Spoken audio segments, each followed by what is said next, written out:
हो तेरी प्यारी लागे श्याम,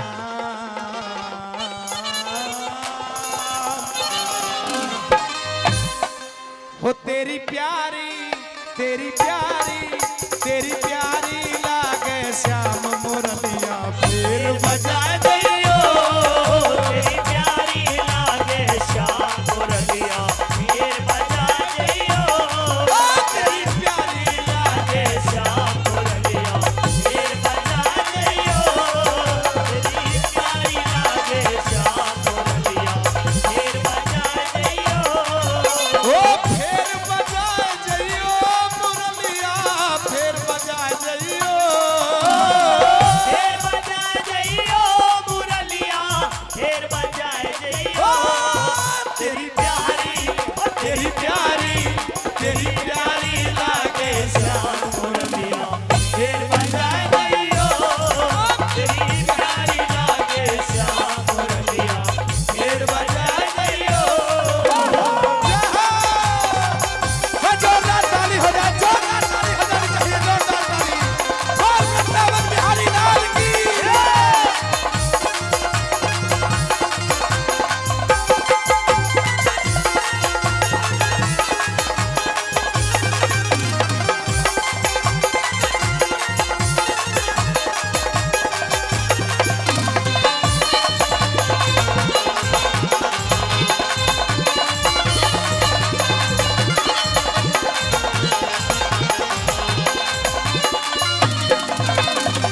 जैसे बाजी सिरसागढ़ में हर नंदी द्वारे, जैसे बाजी सिरसागढ़ में हर नंदी द्वारे।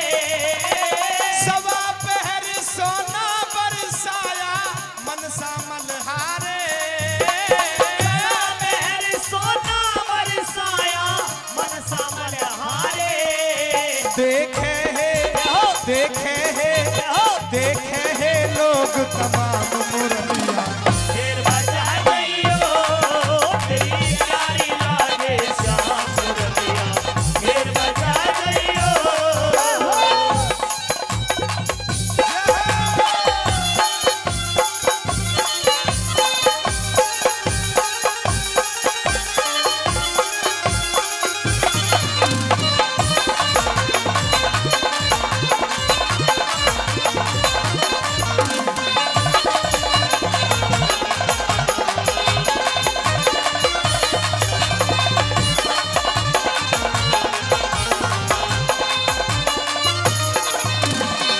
जैसे बाजी जैसे बाजी जैसे बाजी जैसे बाजी जैसे बाजी जैसे बाजी जैसे बाजी जैसे बाजी जैसे बाजी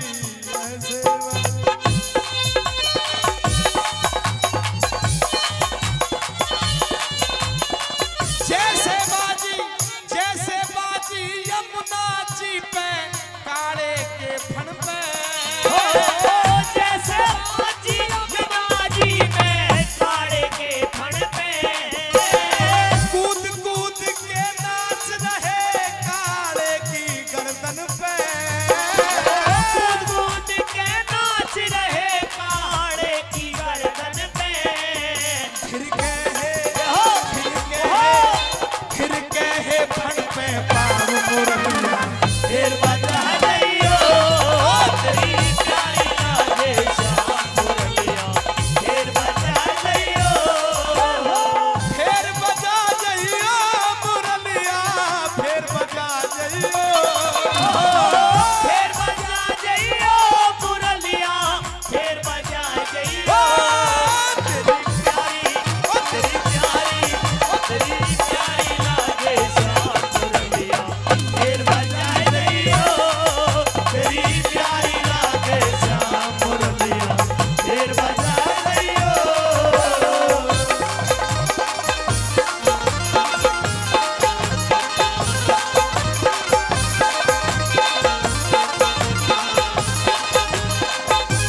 सुन के मीरा हो गई मतवाली। बरसी तेरी सुन के मीरा हो गई मतवाली। ऐसी धुन में मस्त भाई पी गई जहर प्याली। ऐसी धुन में मस्त भाई पी गई जहर प्याली। बन्या विष का, बन्या विष का, बन्या विष का अमृत जाम मुरलिया। शेर बजा दैयो तेरी प्यारी राधे श्याम मुरलिया। शेर बजा दैयो, फेर बजा जइयो मुरलिया, फेर बजा जइयो। शेर बजा दैयो मुरलिया। शेर बजा दैयो तेरी प्यारी, तेरी प्यारी, तेरी प्यारी राधे श्याम मुरलिया। शेर बजा दैयो तेरी प्यारी राधे श्याम मुरलिया। शेर बजा दैयो।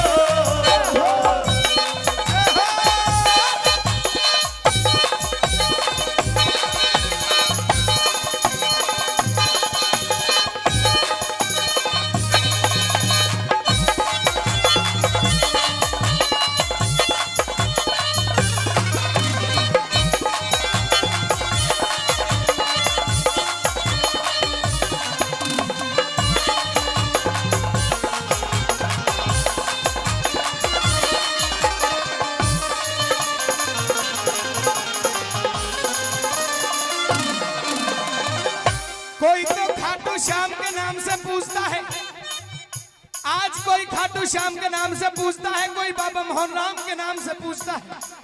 नाम तो बहुत हैं, लेकिन जो सच्चा धाम और पावन धाम है वो मथुरा वृंदावन से अलग कोई हो नहीं सकता। बोलिए श्री कृष्ण भगवान की।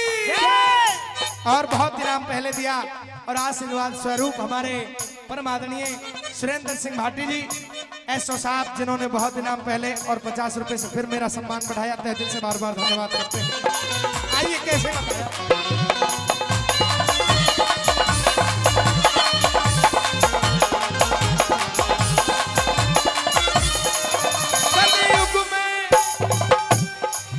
कलयुग में बंसी बाज रही अज मथुरा वृंदावन में।